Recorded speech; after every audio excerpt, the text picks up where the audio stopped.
Hey, what's up, everybody? Welcome back to the Seven Figure Flipping Podcast. This is Bill Allen, and last night we launched the 7-day flip series on YouTube with Tyler Jensen, and I'm off a major high from that. A ton of people have watched it. I've gotten so much great feedback. I just want to say thank you to my team, thank you to Tyler, his staff, all that stuff. Episode 1 was a huge success. I cannot wait to show the next 9, 10, 11 episodes of this first season. So if you haven't checked it out yet, go to YouTube, go to our 7-Figure Flipping channel on YouTube. We'll put the link in the show notes and check it out. They're following along as Tyler and his team flip 4 houses in 7 days. And what I'm doing right now is jumping into the flipping series. So a bunch of stuff about flipping houses and building a business, because efficiency is really important. And today's guest is a phenomenal one. It's Jay Scott, and you guys probably know him from BiggerPockets, maybe some of the books he's written or the podcasts that he's been on or run. But Jay Scott is pretty well known in the house flipping side of things, but he's also a great business owner. And the book on flipping houses that he wrote with BiggerPockets was the first book that I picked up as I was trying to figure out how to flip my first house. And it was very instrumental in my success. So today, what we're going to do is we're going to dive into talking about business. So he's written a couple of blog posts and Facebook posts recently, and I grabbed those and said, let's dive into some of these things, because the fundamentals of business are the same, whether it's flipping houses, wholesaling houses, or any type of business. And I talk about that a ton on here. But today we're going to dive into the 10 things. So the 10 things that Jay recommends that you do to build out your foundation. And then at the end, I'm going to tell you how you guys can get the other 10 things. So he wrote like 20 different bullet points of things to look at. And we're going to dive into each one of them, hear a little bit about his story, and kind of put it all together for you. So hopefully wherever you are in your journey, if you're just getting started, if you are ramping up and scaling, or if you're at the point where I am, where you're only working a couple hours in your real estate business, it's going to help you. This is all about the business fundamentals. And I think it ties in really well to what Tyler's doing, all that efficiency stuff that they're doing in flipping these houses in 7 days. And so I'm really excited to talk to Jay today. It was a phenomenal interview. I know you guys are really going to like it. So stay tuned. We'll roll the theme music and we'll jump right into it.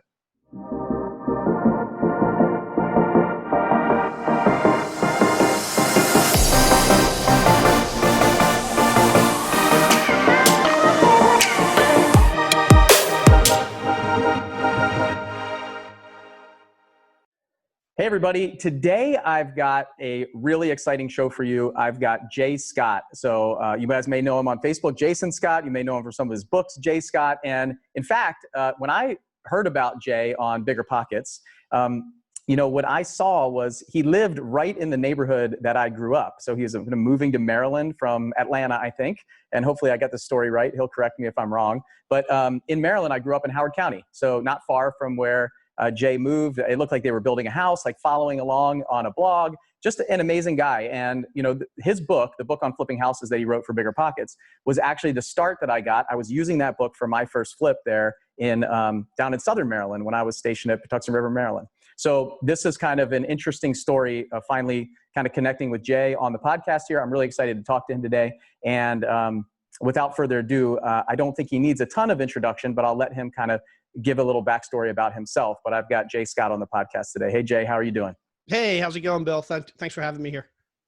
Yeah, so did I get the story right? Let's start there. Yeah, it was actually not a very exciting story. My wife and I were in the tech industry in California. 2008, we decided to get married. We decided to relocate to the East Coast and do something other than tech, because we were just both consumed. When you're in the tech industry, you're basically working 80, 100 hours a week. She was traveling a couple weeks a month. I was traveling a few weeks a month, and it wasn't conducive to starting a family. So 2008, we got married, we moved to the East Coast. We were looking for some new business to start. And long story short, before we found that new business, we decided to flip a house. And that one flip turned to 2, turned to 10, turned to 50. And before we knew it, we were house flippers. And so over the last 12 years, we've kind of branched out from house flipping, but we still flip houses. We do rentals, we do multifamily, we do some lending. We're getting ready to do our first syndication. We do a lot of business stuff outside of real estate. So a lot of people think of me as a real estate person, but I'm more of a business guy than a real estate guy. We just kind of happen to have fallen into the business of real estate. But we have our own businesses. I do some angel investing. And so I kind of, I'm a big fan of multiple income streams and doing lots of stuff. So everybody kind of knows me as the guy who flips houses, but actually, if anything these days, that's kind of a more minor part of my business repertoire than anything. Well, I'm glad we're having this discussion now, because the purpose that the reason we have this podcast is not to just like flip one or two houses or a side hustle. We can show people how to do that and talk through that. But what you said is being a business owner. And I think if you're flipping houses, wholesaling houses, have apartment complexes, whatever it is, I think really there's got to be some end in mind, right? You're building something. And like we basically use this concept of freedom, whether it's financial freedom, time freedom, something like that. Like, what is the vehicle to get to that place? So if you start there, then you can start building the foundation of a successful business from the beginning and really treat it like a business instead of another job. Like what I found, you were saying 80 to 100 hours a week. I was there. I was working that much, if not more, and then flipping houses on the side in the beginning. And it was just a second job. I was trying to figure out how to do it and systemize it and automate it and all that stuff, but I had no idea where to start. So that was my first 2 or 3 years in this business, was just basically working my 80 to 100 hour week flying planes and helicopters for the Navy. And then on the side, it was another 80, 40, 50, 60 hours before and after work that I was just on the hamster wheel, if you will. Yeah. So, and a lot of people don't realize that real estate is a business. It's funny, for some reason, real estate, maybe it's because real estate assets or inventory are really, really high priced. I mean, unlike if you own a typical business, let's say a shoe store or a restaurant or whatever, your inventory is this stuff that costs maybe $10 or $50 or $100. But in real estate, your inventory, your houses or your apartments or whatever your inventory is, these are hundreds of thousands of dollars. And so I think people think of real estate as being something different than a traditional business. But at the end of the day, real estate is just a business. All the same principles of running a business apply to real estate investors who flip houses or do rentals or do wholesaling. And if you understand the basics of business and you can really get good at the basics of business, being able to build a great product, being able to market and sell that product, being able to streamline, being able to manage employees, being able to manage cash flow, being able to manage supply chains, being able to deal with operations, being able to do cash flow forecasting, all of these things that good business owners can do. If you're a real estate investor and you can do those things, your real estate business is going to be 100 times better than if you just go out there and say, I'm just going to flip a house and not really think about the back end of stuff, not really think about the business perspective of it. Yeah, I totally agree. Like the real estate is just kind of the vehicle. It's just the widget. It's the thing. And a lot of people fall in love with the real estate. And I don't think that's necessarily a bad thing for them. Like, find out what you're passionate about and jump into that. And so what I found along my journey is, at first I was kind of passionate about the real estate. I was taking something ugly and making it nice, and that was interesting to me.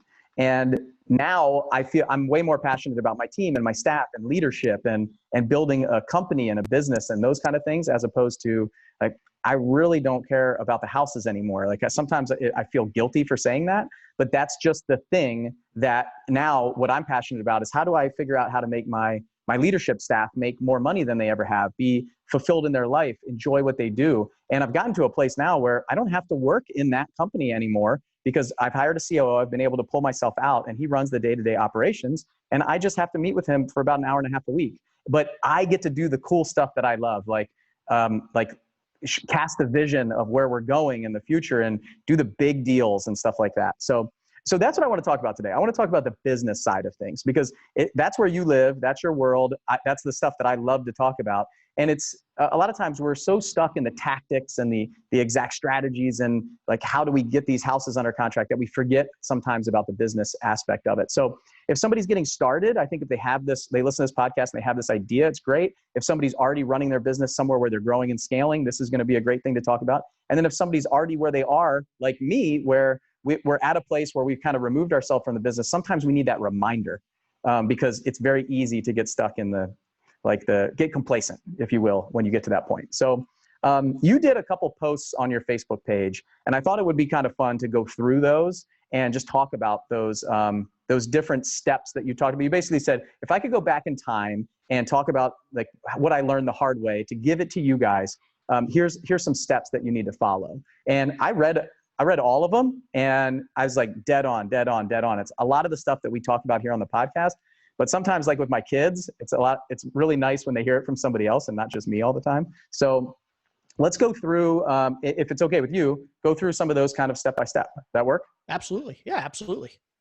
Okay, so I'll just let you kind of take it away. If you don't have them in front of you, I'll kind of prompt you. But the first one is one that I really struggle with, and it's kind of saying no. So. Yeah. So, and this is one I struggle with as well. And I think a lot of people struggle with it. Basically, you need to be saying more in your life a whole lot more often. Too many of us like to, and I get it. I mean, I remember when I started investing and I wanted to flip houses. I wanted to wholesale houses. I wanted to buy rentals. I wanted to do businesses. I wanted to invest in businesses. I wanted to do everything. And what do we do when we want to do everything? We say yes to everything. We kind of let every opportunity into our lives. The problem there is that, one, many of those opportunities never pan out. So we end up spending an inordinate amount of time focusing on things that never really contribute to our success. And then number two, even if these things do contribute to our success, we say yes so many times that we've spread ourselves so thin. We're doing 10 different things. If we're working 40 hours a week, that's 4 hours a week for everything we're doing. You can't start a flipping business in 4 hours a week. You can't start a wholesaling business in 4 hours a week. You can't invest in another business in 4 hours a week. These things, at least at first, I mean, hopefully if you do things right, you can get to the point where you can put anything on autopilot. But when you're starting out a new venture, you can't invest 4 hours a week. You've really got to put your whole heart and soul into it. And the best way to do that is really when you're early in a new venture, a new startup, a new initiative, whatever you're doing, being able to say no and being able to turn down things, even if they might be good opportunities, being able to turn things down so that you can focus on what you're doing is the key to really making that thing you're doing successful. A lot of people seem to think that the idea or the concept that you come up with, that's the key to success. If I can come up with a great idea, I can be successful. If I don't come up with a great idea, I'm not going to be successful. Ideas are a dime a dozen. And at the end of the day, there's no such thing as a good idea or a bad idea. Certainly there's some ideas that are really good. There's some ideas that are really bad, but 80% of ideas are kind of neutral. And what's going to make them successful isn't the idea itself, but your implementation, your execution of that idea. And to really execute, you need to spend time. And too many people, they don't want to spend the time. They say, oh, this isn't working. This idea must not be good enough. No, most likely the idea is good enough. It's that you're not devoting the time, or you're not devoting the time correctly to making it a successful venture. So first thing I tell people is be able to say no, focus on one thing, maybe two things early on, and don't spread yourself too thin. Great book on the topic is The One Thing by Gary Keller and Jay Papasan. And it for anybody that hasn't read it, absolutely read it. It'll change your life. But yeah, the biggest thing, and again, just like you, I'm really bad at this, but the biggest thing that'll help a lot of people out there is just getting comfortable saying no. And let me tell you something, it's hard, but what you realize is that saying yes is generally for somebody else. Saying no is generally for yourself.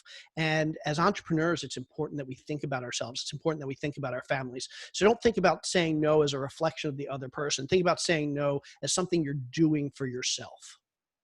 Yeah, there's like two things on that I hopefully will help the listeners. One is somebody told me one time, if you say, instead of saying yes or no, just think about, if I say yes to something, I'm saying no to something else. And if you put that something else as being something that you really care about, like your family, like every time I say yes to something, I'm saying no to my family, like spending time with my family. Whatever your why is, if you say, like saying yes, you think about it that way, then it becomes easier to say no. The second thing that I've noticed in saying no a lot more lately, and I've had to do it a lot, is because, it just like you, Jay, we probably get like a lot of emails and Facebook messages and all these things, and people want our time. And so when I said no to people recently, they respect that.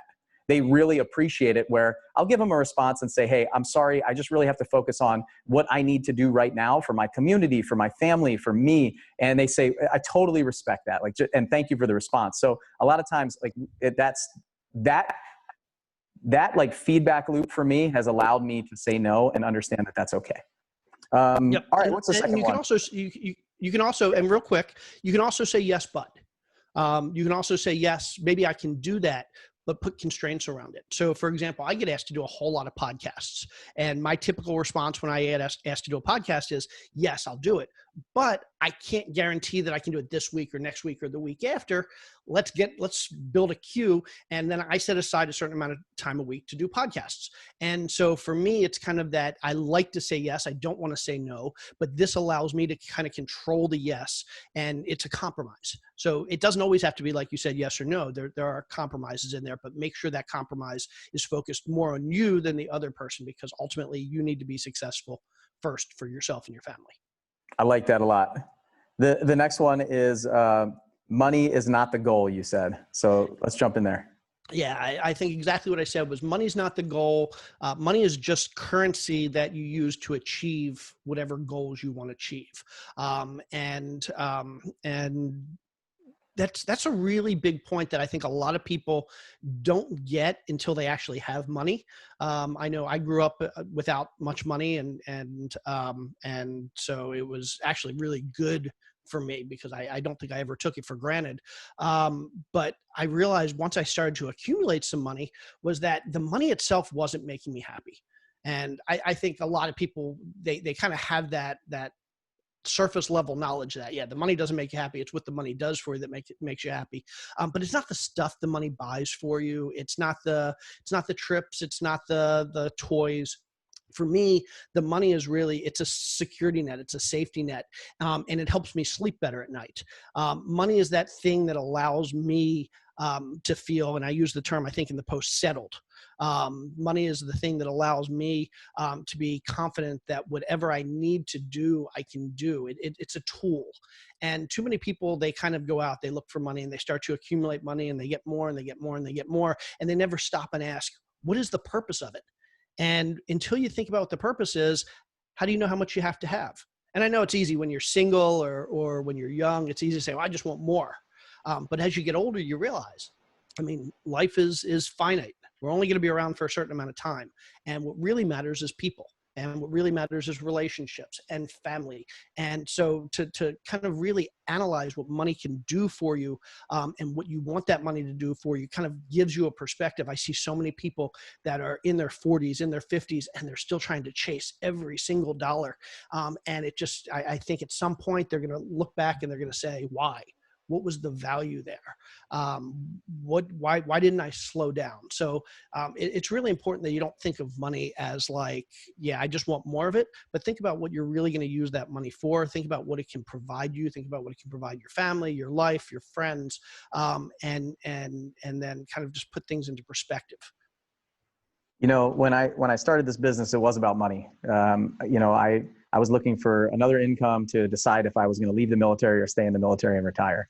And then it became more, then I just sucked my time in. So I ended up working that second full-time job, right? And I told my wife the first year, I said, look, I'm going to commit to this business. Like you said in the first one, I need to put in the time.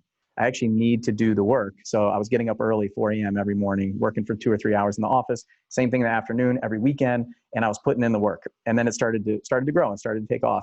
And then it became less about the money. As the money started coming in, it became more about my time, like getting my time back now and then bringing on people. And then after that, once I got my time back, it became more about kind of the impact. And I think that journey right there is probably most people's journey as they see. And now it's not about the money at all. Like the money's great, but it allows us to do other things that we wouldn't normally be able to do, like impact others. Like we were talking about, where I really just love to pour into my employees and my staff and those kind of things. And we're changing their lives and the sellers' lives and all the other people that like listen to this podcast. And like we were talking about pre-show, your book, how it kind of changed my whole journey and trajectory. Had I not picked that up, I don't know if I would have gotten through that first project. And then who knows what this community would have looked like. So it's very interesting to see all of these things along the way. But that money now is just like you said, you're exactly right. If you're doing it just for the money, you're just not going to be fulfilled. It's not going to be your path, I don't think. And it's okay. I always tell people it's okay for it to be about the money right now.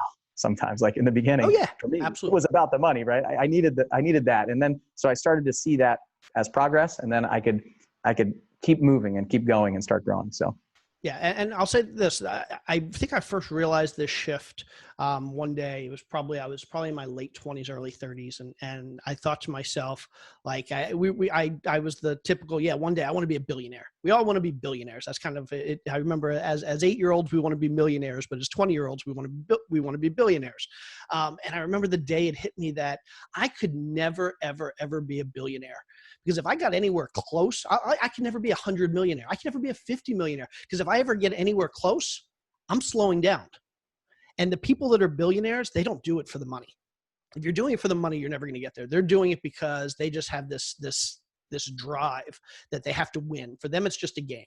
And if you become a billionaire, you're not in it for the money. You're in it to win the game. And for me, it really is. It's about having the money to take care of my family, to take care of my friends, to be able to give back. But if I got to 40, $50 million, I'm slowing down. I'm going to go buy an island. I'm going to go hang out. So I'm the first person to admit I could never be a billionaire. I can never be 100 millionaire. It's just not in my personality. I think a lot of people are that way. They say they want to be a billionaire, but the first time they get to $1 million, they're like, okay, well, I'm going to go sit in front of the TV, or I'm going to go take a vacation. So it's better to be realistic about what the goals are. And I think for me, that was a big realization, that it wasn't about the money at that point. It was about what the money could do for me.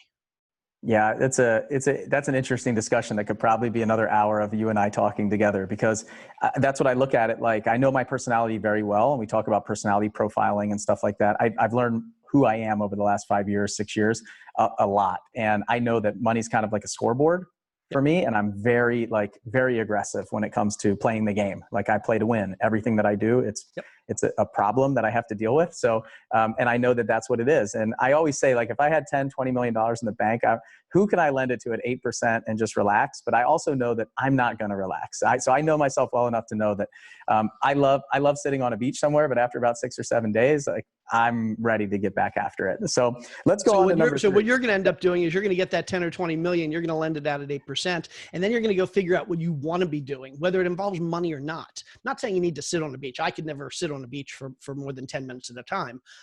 But just it's a metaphor for being able to do whatever you want. I'll continue working forever. But I find that the more money I get, the less that's a motivating factor in how I'm working and what I'm doing. You're exactly right. Because, with the real estate business, I started to get to the point where I was like, okay, we're at a place, it's time for me to move out. And then I can start doing this, which I love, like the podcast, digital marketing, like events, speaking from stage, doing all of those things, motivating other people to get out there and do something, put on a veterans event like we're doing, giving away houses, like figuring out how to do all that stuff. That's what drives me now. And I do it because I want to do it, not because I have to do it. And that's always been my goal. I said when I was flying, I'm going to fly forever as long as I'm still having fun. And then I'm going to go figure out the next thing. And it's always like that kind of next thing. But that's a challenge a lot of us entrepreneurs have, because we get to the peak of whatever we're doing. We look across and we see another peak that's a higher peak and say, I want to be over there on that peak. And then we start at the bottom and kind of climb back up. So that's the challenge that we have. But that's also, I think, what life's about. That's the fun part of what we get to do is, we get to build stuff. And having an engineering background, I love to do that. I love to build stuff. And then eventually the problem is we kind of get bored with it and move somewhere else. So I think that's something that we just have to be conscious of on a regular basis as entrepreneurs, for sure. Yep. Okay, so number 3, it's unlikely you're going to make money doing something just because you love it. So let's talk about that. Yeah, but the second part of that is just as important as the first, and it's that you're also unlikely to make money if you don't love what you're doing. So it's kind of a double-edged sword, and no, it's not a contradiction. If you try and do something simply because you love it, it's probably not going to work out. Most of the things we love doing aren't going to make us money. I mean, there are a million things I love doing, and most of those aren't going to make me money. By the same token, the stuff that does make me money, if I don't really love it, I'm not going to do it well enough to be successful.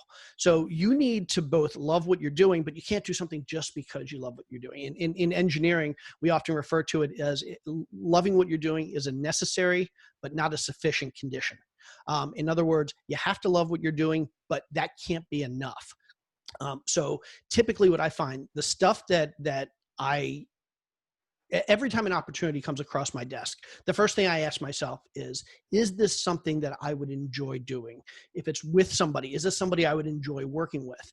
If it's a new industry, is this something that I would enjoy, whatever it entails? Maybe it entails traveling. Maybe it entails risk. Maybe it entails learning a new skill. Maybe it entails doing something I've never done before that's scary. Am I going to enjoy that challenge? If the answer is no, I don't care how good of an opportunity is, I throw it away. If the answer is yes, then I go to the next step of actually analyzing and determining if that opportunity is a good one. So for me, the love of something, too many people say, I love, I love riding my bike. Therefore, I'm going to figure out a way to make money riding my bike. No, it doesn't work that way. Figure out what's going to make money and then ask yourself, do I love this? If the answer is no, don't do it. But again, love is kind of loving what you do is kind of the gate to saying yes. It's not the final question. Yeah, this one takes me to the Jim Collins Good to Great book. So passionate about it, monetary. You have the ability to make money there, right? And you have the ability to be the best in the world. So where these three circles combine, like that is where you want to live. And we just had a mastermind meeting that we did on our cruise. And I gave a presentation on that book specifically. And that was the big wake up call for me. I hadn't read it in a long time. I read it in the early years of my journey in real estate. And then I came back to it now. And it's so interesting when you read these books that how you see different things wherever you are in your journey, you know? And this one was one I had to read with the hedgehog concept and these three circles. And I think you nailed it dead on. Like you've got to somehow be passionate about this thing, right? Like this is very important that you're passionate about it because it's a challenge a lot of times. You hit a wall, you run into that wall over and over again. If you're not passionate about it, then you're just going to quit. So exactly. The next one is interesting because I think this is one that most of our community has no problem with, but I really do like it. So the desire to look wealthy is a detour on your road to being wealthy. So I love this one. Yeah. So this one basically goes without saying. Anybody that's on social media, it's funny because I was around well before social media, but I don't remember if this was a problem. I mean, obviously it's always been a problem, but I think social media has kind of exacerbated this idea of people, they spend so much time trying to portray a lifestyle or a personality or an agenda that they don't actually spend the time building that lifestyle or that personality or that agenda. There's a lot of fakeness that goes on, and that if you want to do that, that's great. But keep in mind, the more effort you put into building a persona or building a lifestyle for show, the less time you're actually spending building that real lifestyle. And I find too many people on Facebook that like they'll come and they'll send me an email or they'll send me a message asking for help with something. And I'll go back and look at their Facebook feed and I'm like, why is this person asking me for help? I mean, if I look at their feed, they're driving a $300,000 car, they're living in a $5 million mansion. Obviously they're not, but they're working so hard to portray that image that it's detracting from their ability to actually achieve those things. So what I like to tell people is, look, there's nothing wrong. All of us start at the bottom, and there's nothing wrong with saying, hey, I'm a beginner and I haven't been successful, whatever it is. Look, if I were successful at everything I did, I'm not challenging myself enough. I went out this week and a few months ago, we started a new business in a space I'd never been in. This week, we just put our first business under contract to purchase. And that's scary. And I'm the first to say, I mean, everybody is like, oh, you're the expert at buying and selling businesses. No, I'm not. I've done it a couple times, but this is like, I'm a beginner. And I'm not an expert and I'm learning. And that's the reason I make these Facebook posts because, hey, come learn with me and come see the mistakes I make. You can't be ashamed of the fact that you're starting out because we all start out. And if you have such an ego that you're not going to be willing to admit your mistakes and admit that you're learning and admit that you're new at something, then you're never going to get good because your ego is going to keep you from really learning as you go along. So don't let perception interfere or the desire to project a certain image interfere with your actual ability to achieve that. Yeah, I really like this one. It seems like every one of these has a book that I have read that have like created this in me. And The Millionaire Next Door is the one that comes to mind here. Like I absolutely love that book. Well, I read it very early on. in my like financial investment world when I was still investing in the stock market a lot. And just, that's kind of how like I've always seen people in my life. Like my dad, we didn't have a lot of money when we were growing up. And then my dad eventually started this engineering company in Howard County, actually. And he, by the time I was about 18 or 19, their business started doing pretty well and was worth a couple $1 million probably. And he became like, got to that success level. But my dad always just had like the gadgets. So he'd have like the new computer or new phone and stuff. But our car was like 20 years old all the time. He never goes shopping. He's the most humble guy. Even now he buys his jeans at Walmart and stuff. And so it's always been the world that I kind of grew up in.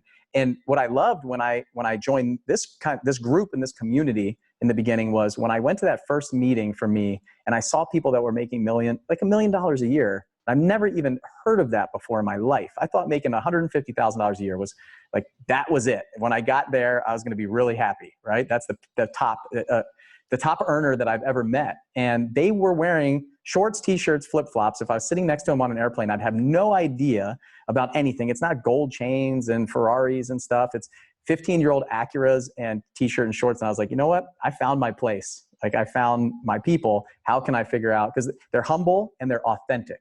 And I think authenticity is the thing that we've lost a lot of, especially like you mentioned with social media. So it's interesting. This is definitely one that drives me nuts.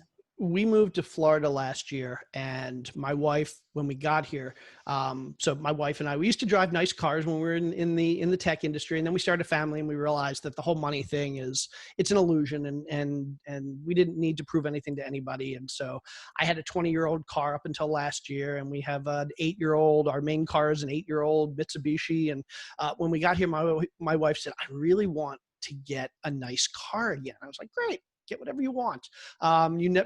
She's very frugal. And she said, I just want a convertible. And I said, "Great, go get whatever you want." And she came back 2 weeks later and she had bought a 2008 Sebring convertible with 90,000 miles that she paid $3,700 for. $3,700. And like, this is when I knew that I picked the right woman. Like, this car makes her more happy than any car makes any person on the planet. And she paid less than $4,000. And it's just an indication that it's not the money that makes you happy. If you need an expensive car or an expensive house or an expensive anything to make you happy, my guess is those expensive things aren't going to make you happy. And so, yeah, it really is. It's just about being comfortable in who you are and not trying to put on an act. I love that. That's my kind of lady right there. We have a lot in common. I don't know that I've bought new clothes in years. It's just not my thing. So if the amount of money you earn, number 5, if the amount of money you earn is limited by the number of hours you work, you'll never be wealthy. So this kind of like ties right into what we're talking about, right? Yeah, this is the difference between an employee and an investor or business person. If you're earning your money hourly, if you can put in, if what you're doing at the end of the day, you're getting a salary, you're making X dollars an hour, or maybe you're a consultant, or maybe you're a high-priced W-2 earner like a doctor or an attorney or a consultant. A lot of times I see people making $200, $300, $400 an hour, but they're still a slave to their time. My attorney charges me $450 an hour. And if she's not working, if she suddenly loses all her clients, she's making zero. So $450 an hour seems pretty good, but she has to keep that going. She's on the hamster wheel. And if she ever stops, she stops making that money. The people that are truly wealthy are the ones that are generating income. And I know it's cliche to say, but it's the people that are generating income in their sleep. It's when you wake up in the morning and you've made more money than you had the night before. It's the people that get the quote unquote mailbox money. And don't get me wrong, we all have to start. There's 2 types of income. There's active income and there's passive income. And the only way to get to the passive income is to create the active income. And what I mean by that is you have to work either a job or consultant or flip houses or do something where essentially you're trading your time for money. But the smart people are taking that money that they're generating through the active income and they're plowing it into some passive assets that are throwing off cash flow. And this is the reason why I absolutely love flipping houses. I absolutely love wholesaling, because for me, that's the method. That's the process by which I can take that cash and I can put it in the stuff that allows me to make mailbox money, that allows me to make money while I sleep, rental houses and other cash flowing assets. And so what I tell people is you have to have both. You trade your time for money until you have enough money that money is earning money on its own. And so when people say, I get the question all the time, should I be flipping houses or should I be doing rentals? I'm getting ready to jump into real estate. I don't know whether I should flip houses or do rentals. And for me, that's kind of like saying, should I get Chinese food or should I go to the movies? They're very different things and their goals are very different.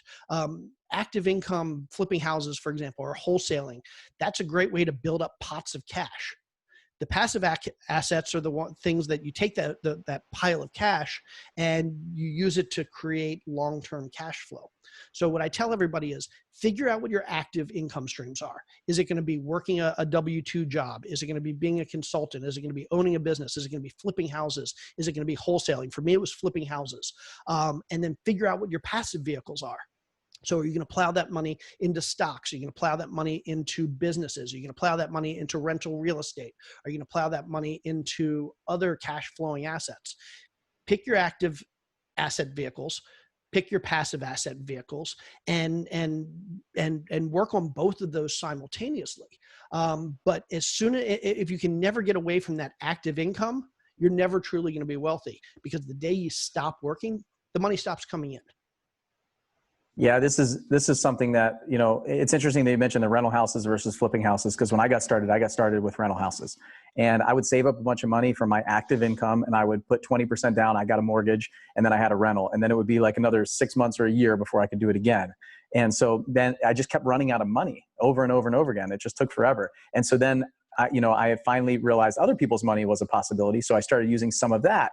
And then I would cash out refinance, but then it was like 6 months or I finally got really good at it, and I could do a renovation, put somebody in it. I could do the BRRRR strategy and get my money back out in like 2 or 3 months.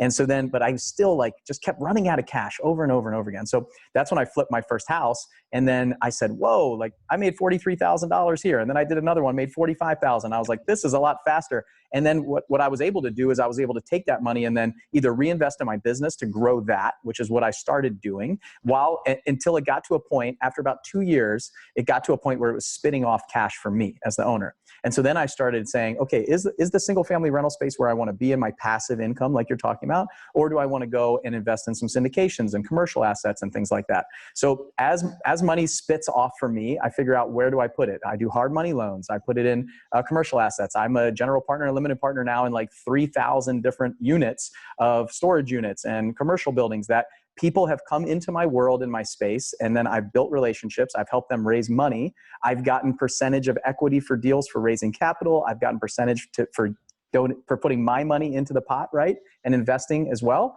And so now what that does is, just like you said, mailbox money, that's building equity, huge tax write-offs.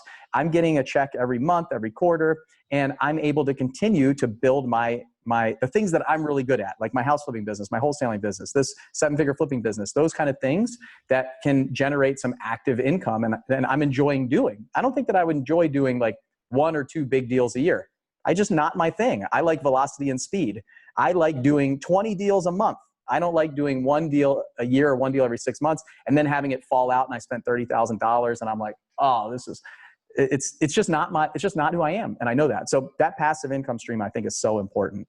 I love that. And the rentals, like for me, it's just single family rentals. That's where I started. I sold them all off. And I said, I have like 2 right now that I still have that they're great. What I say now is, knowing what I know now, when the house comes vacant, would I buy this again at the price that I paid for it? And if the answer is no, then I sold it. And if the answer is yes, I kept it. Exactly. And that's the right question to ask.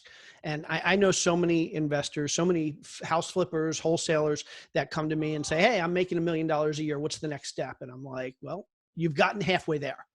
The other half is to actually figure out how to take that money and put it somewhere that next year or 5 years from now or 10 years from now, you don't have to be flipping houses anymore. I still flip houses. Nothing wrong with that. But every time I flip a house, my goal is to take X percentage of that income. And for me, it's about half. I try and take X percentage of every house I flip, 50% of every house I flip, and put that into something that's cash flowing for me. So if I can make, let's say I just make $100,000 a year off of flipping houses. If I make $100,000 a year, if I'm taking half of that, $50,000, and I'm putting it into something that's generating 10%, every year I'm adding $5,000 to my annual cash flow. And it doesn't seem like a lot, but $5,000 compounds pretty quickly. Go plug in a compound interest calculator, and $5,000 a year, adding $5,000 a year at 10% compounded, and you're making a lot of money quick. And let me tell you something, a lot of us are making a whole lot more than $100,000 a year, but you don't have to. Even if you're just flipping 2-3 houses a year part-time, you can get to that passive lifestyle. You can build up enough passive income that you can live basically without a job in just a few years. So it's really important that you don't just do the flipping, you don't just do the wholesaling, but you actually take the cash that you're making. Don't buy nice things at first. Reward yourself every once in a while, but take that money and reward yourself by buying cash flowing assets.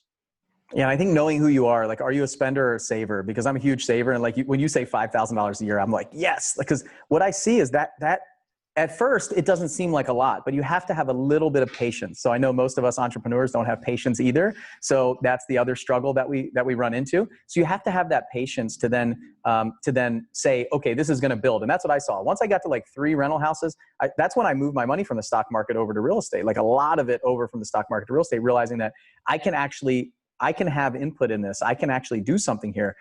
I can control this, and I'm investing and betting on myself.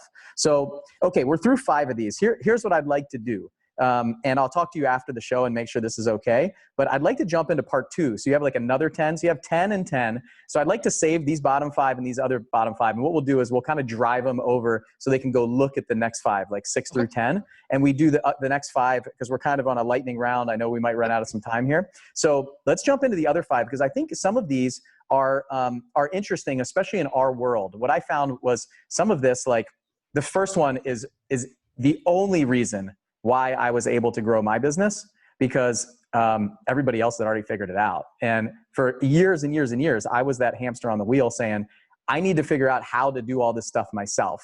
I remember, I kind of came into your world from BiggerPockets. They interviewed me on the podcast like way, way, way back. And I listened to that the other day, and I was building a website myself for my flipping business, and it took me like 3 months, and I thought I had this awesome website. I was going to get all these leads, and I don't think I've ever bought a house from my website still that I created, because I don't know what I'm doing, but I was learning WordPress, and I was building the site, and I was doing all this stuff, and it felt like progress to me. And so I've struggled with that my whole life. Like, I got to figure out how to do it. As an engineer, like, how does this work? How does this happen? So your first one of the second part is the fastest way to build a successful business is to copy off someone else who's already done it. And no, this is not unethical. So let's talk about that real quick. Yeah, I talk to so many people who think that the only way to make a lot of money is to be like Elon Musk or Bill Gates or Steve Jobs, where you're creating something completely new and never seen before, and you're launching in a new industry, or people think you got to be first to really win something. And what I like to tell people is, yeah, that's one way to make money, but that's the really, really high risk way. For every Elon Musk out there, there are millions of people who want to be Elon Musk, but you never hear about them because that thing that they've invented, or that business they've tried to create out of thin air, just isn't successful. So what I like to tell people is, if you really want to be successful in business, find a business model that works, find somebody that's doing something that works, and copy it. Because if it's working once, it's going to work again. Now, there's corollaries to that. You either need to be cheaper or better in addition to copying something. But at the end of the day, good business models are replicable. And if there's only one person that's doing X, well, X probably isn't a very good thing. That's how you know that a business model is successful, when everybody's doing it. Now, you don't want to be the 10 millionth person doing it. You don't want to do something if you don't have a competitive advantage. I talk all the time about how, yeah, you probably shouldn't be starting an online business. If you want to go online and do affiliate marketing, or you want to open an Amazon store, nothing wrong with that, but there are so many people doing it. Unless you can be cheaper or better, you're probably not going to be successful. But go find another business model that you're not the millionth person, but you're also not the first or second or third. Figure out what's coming up. Copy somebody else's business model. You said you picked up my book when you started. My book was essentially my business model. And I never once thought, oh, I invented this business model. I copied off of somebody else. I talked to other investors, hundreds of other investors, before I got good at flipping houses. And I basically took all the best from all of them. And then I added a little bit here and there. I always tried to have a competitive advantage. But I wasn't the first person to flip houses. And I wasn't the first person to write a book on flipping houses. My book's become very popular because I think I did it well.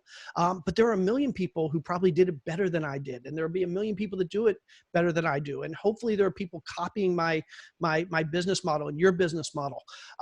Because again, tried and true is the way to reduce risk.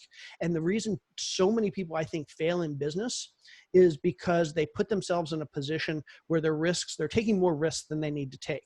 They feel like, I can't be successful just copying. I have to do something different. And typically speaking, that's not the case. Nothing I've done in my life has been significantly different than what thousands or millions of people have done before me. Yeah. So I met a guy who was doing 20 houses a month, right? And I just basically used my engineering mind to take something from him and take something from 3 or 4 other people and just figure out how to make this Frankenstein model. I say it all the time. I don't feel like I've had an original thought in this business ever. Like I just figure out what other people are doing and try to do it a little bit better, or try to do it my way, or test and modify and adjust. And so I'll test something. I'll hypothesize what's going to happen. I'll look at the output, and then I'll decide how to tweak something. And like the way that certain people's marketing channels work in their markets might not work in mine, but I'm going to try it. I'm going to see how it works, and then I'm going to make adjustments and track it along the way. So I've lived this. The reason that I have a business that's successful is because of this strategy right here. And I agree, it's not unethical. And the cool thing for us is it's not McDonald's. So we're not like hiding secrets. In real estate, like flipping houses and wholesaling houses, every market's different. People are willing to share some of their strategies and techniques. And there's a lot of, real estate investment groups. There's online forums, there's podcasts, there's so much information out there. So, you mentioned something about your book, and I feel like I did. Like my first flip was I was drafting off of your business model, your pricing, your structure, all that stuff. So what about, let's see, the second one. At the end of the day, being a successful entrepreneur boils down to only 2 skills: building a great product and being able to sell it.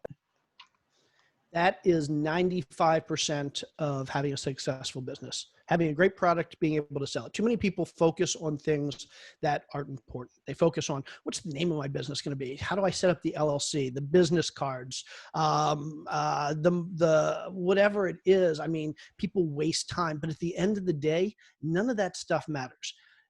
If you're not spending 90% of your time working on building a great product, and as a real estate investor, our product is our houses. Our product is our customer service. Our product is our quality. You need to be spending 90% of your time focused on building that great product or marketing and selling it. Anything else is just wasted time. And I'm not saying that wasted time isn't important at some point. At some point, you need to figure out, do I need an LLC? At some point, you probably want business cards. At some point, you probably want that lawn sign that's going to help you generate more business. But 90% of your time really needs to be focused either on the product or selling the product, because that's what makes you money in business. When I picked up your book and flipped my first house, it was in my own name. When I did my second house, it was in my own name. All my rental houses were in my own name. I'm not giving any business advice or legal advice or tax advice on this podcast, but the biggest thing for me was I took action on the things that were going to generate income. I didn't get stuck. Fortunately, the first chapter of your book wasn't go start an LLC. Chapter 2, build your website. Chapter 3, get your business cards. Chapter 4, go to a real estate club meeting and tell everybody that you need to build your buyer's list. It was like, just go flip a house, like go figure it out and go market. And then when the problems arise, like there's lots of different ways to do this. And then my biggest thing is that's where you get stuck.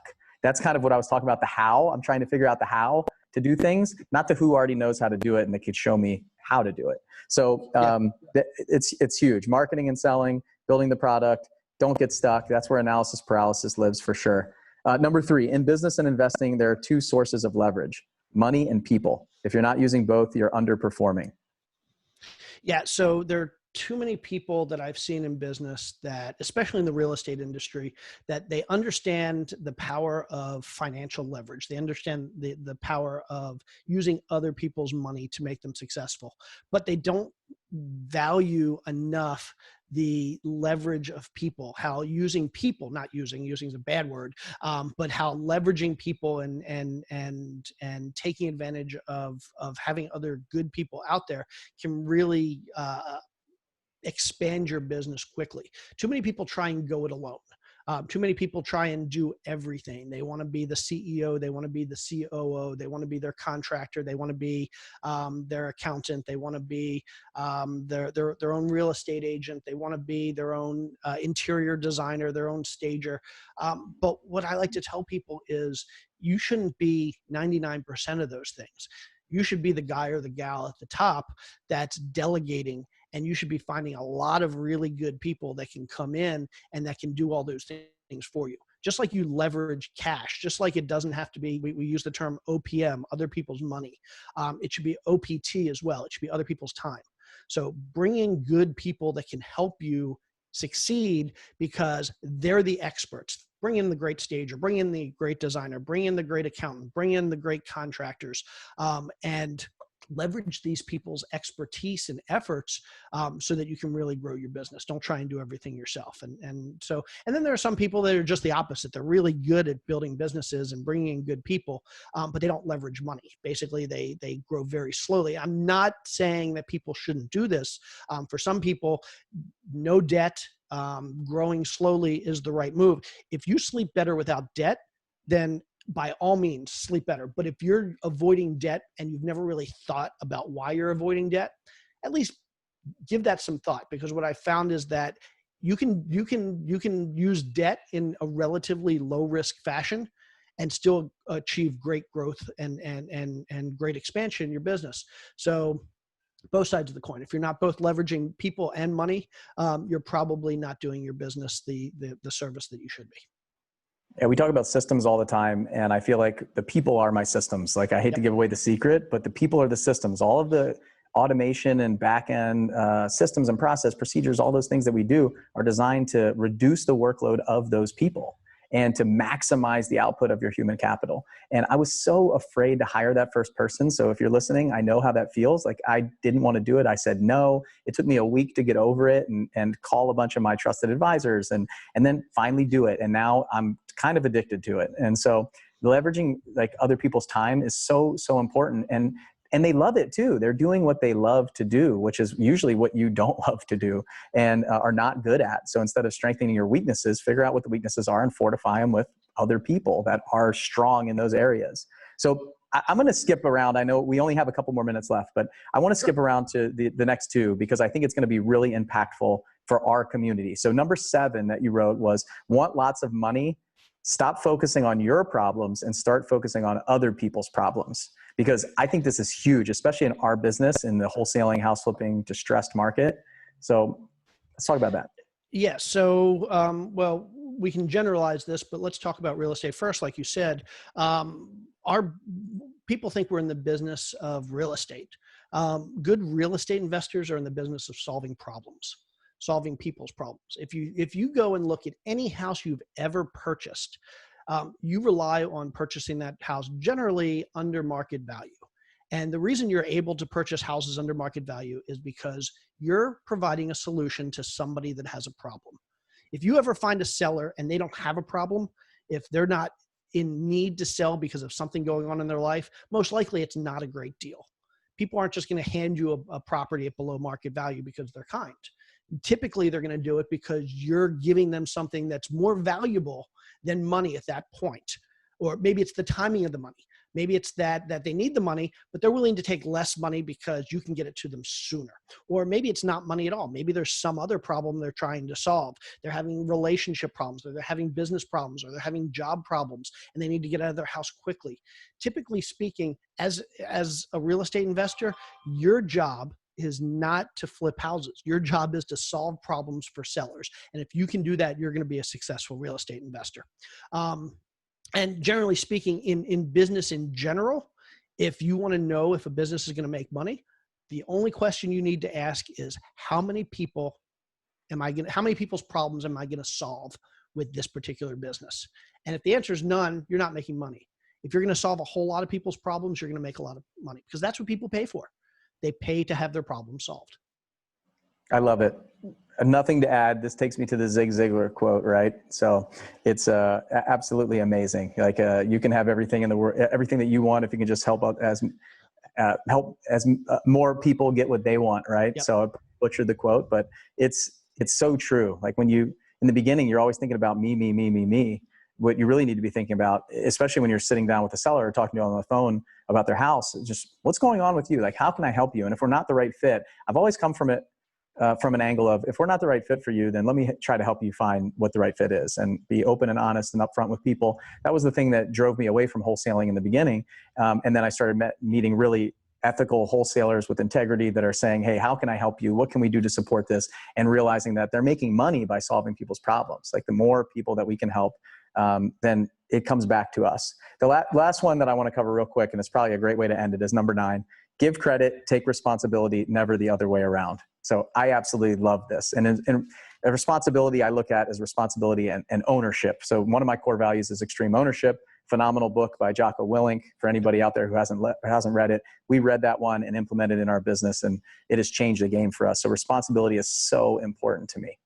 Yeah, I've written a lot of books. I've written a lot of articles, a lot of blog posts. I wrote a blog post back in 2010 for BiggerPockets. It was the first one I ever wrote for BiggerPockets, and it was all about, if anything goes wrong in your business, it's your fault. And anybody that says that, I mean, if something goes wrong in your business and you can't figure out a way to take ownership of it, if you can't figure out a way to make it your responsibility, your problem, your fault for it happening, you're not working hard enough. I learned this lesson when I had we had a buyer for one of our houses.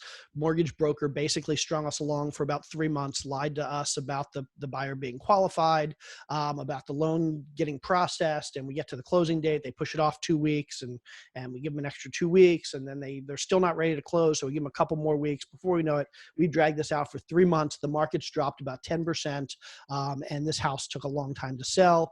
And I took a friend of mine to lunch, and I'm sitting there complaining, like, the mortgage broker screwed up, the buyer lied to us, the agent lied to us, blah, blah, blah, blah, blah. And he's just sitting there staring at me, and I'm just sitting there venting. At the end, he goes, okay, so how can you avoid making that mistake again? Like, what are you talking about? I didn't make any mistakes. We got lied to us. The real estate agent was a jerk, and the mortgage broker was a jerk, and they committed fraud and this and that. He goes, okay, great. So how can you avoid making this mistake again? And that's all he said. And then we started talking, and he basically said, look, there's nothing that happens in your business that isn't your fault. I could think of 100 things, and looking back, I can now think of 100 things I could have done to mitigate the risk of what happening. And by blaming it on the other person, basically I open it up to myself falling trapped to that again in the future. If I can't take responsibility and say, what are the 10 things I could have done differently so that that buyer couldn't have gotten away with lying to me, or the mortgage broker couldn't have gotten away with lying to me, or the real estate agent couldn't have gotten away with lying to me. If I can think of 10 things I can do differently, then I'm going to implement those 10 things in my business, and it's not going to happen again. But if I'm going to blame other people, if I'm going to kind of throw up my hands and play the victim, well, I'm going to be the victim over and over and over again. And so it's my responsibility. If it's my business, anything bad that happens in my business is my responsibility. And then going back to that, the earlier one where you have to leverage people, typically anything that goes right in your business is a function of the people around you. And so I'm a big fan of anything that goes wrong, that's my fault. I don't care who did what. It's my fault, and I will always take responsibility. Anything that goes right in my business, somebody else is going to get the credit. If you treat your business that way, you're going to get the respect of your customers. You're going to get the respect of your vendors. You're going to get the respect of your employees. You're going to get the respect of your contractors. And so at the end of the day, you always have to give credit. You always have to take responsibility. That's it. Dead on. It takes me that like Jim Collins window and mirror from Good to Great. That I'm sure like you just got to take ownership of everything around you. And I've had people where I've failed with my staff, my employees. I hired the wrong person. A lot of times it's like, they're not doing what they're supposed to be doing. Well, you hired that person to do that thing. Absolutely. Like you interviewed them, you did all that stuff, like take responsibility for that. And yeah, granted, it might be, they might have some fault in there, but what can you do to make sure that doesn't happen again? I'm a flight instructor down in Pensacola, still part-time. And every student that I fly with, I say to them, guys and girls, make all the mistakes right now with me. So as an on-wing, they fly with me for the first time before they ever go solo, and they do their check ride. So it's up to me to make sure that they're ready to do their check ride and solo for the first time. And I say, look, my responsibility here is for you guys to make every mistake. I'm going to give you every emergency procedure. I'm going to run the gauntlet here on you guys, and I want you to make mistakes. It's okay. But I don't want you to make them over and over and over again. If you make a mistake twice, I'm going to be upset with you.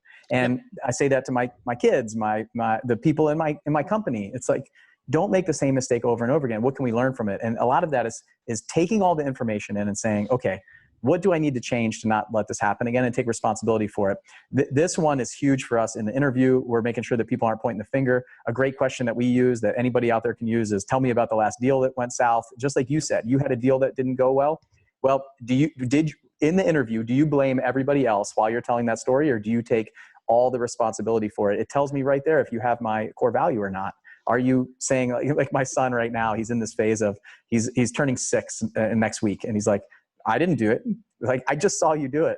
Like, no, it wasn't me. It wasn't me. Is really trying to figure out how we make it a world where he can admit to problems and struggles, and all of us being able to take responsibility for it. And what's interesting is once you do that, like, what you say and what you do are two totally different things. So if you as the owner, like, that kind of culture is going to come down. And if you're constantly complaining and pointing the finger and everybody else is going to follow. If you take responsibility, usually what happens is I'll take responsibility 100%. And then that my staff will say, no, that was on me. It's 100% my fault. And we're basically like arguing over whose fault it is instead of blaming each other. Yep. So great place to be in. So I love that. Give credit, take responsibility, never the other way around. So, as a military man, I am over schedule, and I don't like doing that. So let's wrap this thing up, Jay. I really appreciate you coming on the podcast.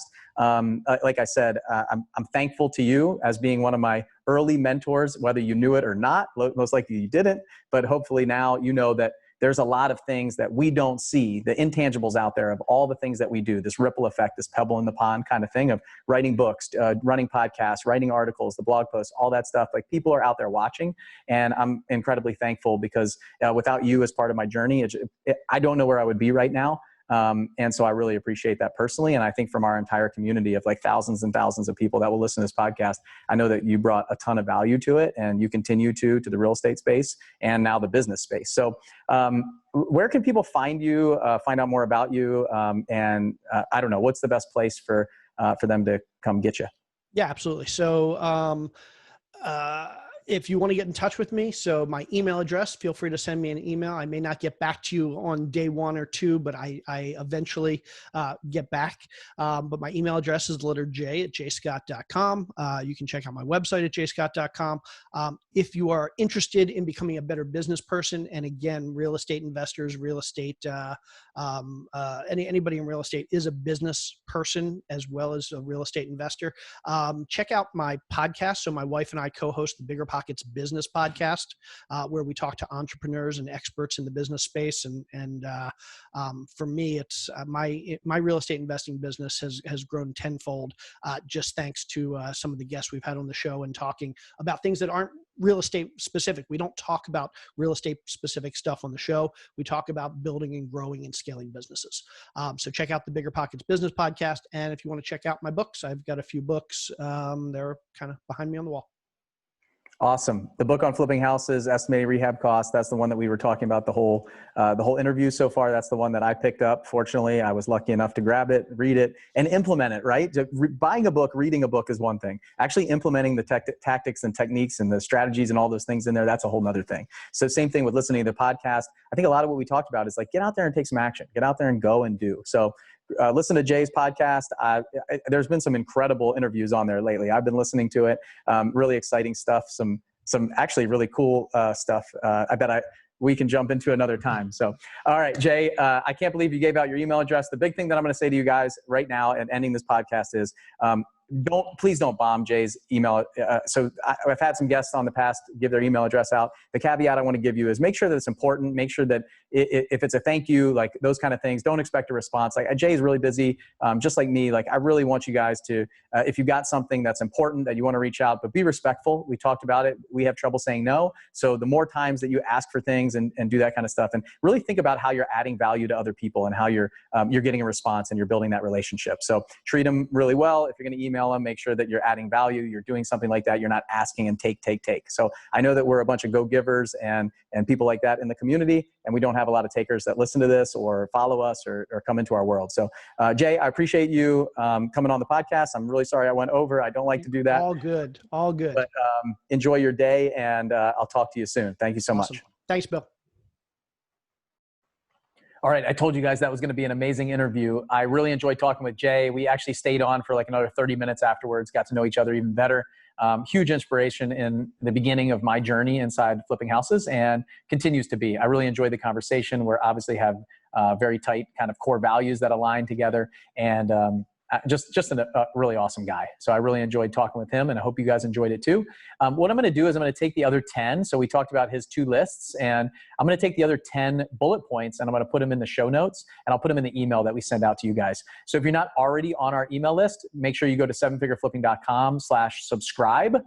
Or you can go to 7figureflipping.com and just click on the subscribe link, and you can subscribe to our email list to make sure that you get those. And you get some updates from us about what we're doing, the podcasts that come out. And that 7-day flip series that we're doing with Tyler Jensen, I want to let you guys know that every week, so every Monday, we are launching a new episode at 8 p.m. Central, and it premieres on YouTube. So it's like a live TV show that comes out every Monday night at 8 p.m. Central. So mark your calendar. Every weekend or every Monday night, we'll have a new episode that comes out. And then Tyler and I are doing a YouTube live every Thursday at it'll be a different time. The first Thursday, this Thursday, May 28th, is going to be at 4 p.m. Central. We're going to try to keep it at that time every week, as long as it works for me and Tyler. So, and we're going to talk about the episode. So if you guys are listening to this on Thursday morning or Thursday afternoon at 4 o'clock today on May 28th, 2020, we are going to be jumping into a YouTube live and talking about episode 1 and answering all the questions and all the things that people have been asking us. And so if you have a question, make sure you email us, you comment on the YouTube video that we do, and we'll answer it live for you guys, or talk about it, or dive in a little bit deeper there. So I'm excited to talk to Tyler about the first episode, hear a little bit more about his story, his family, his traumatic brain injury, all that stuff. So again, thank you so much, Jay Scott, for coming on the podcast today. I really enjoyed it. And make sure you subscribe to our email list, 7figureflipping.com/subscribe.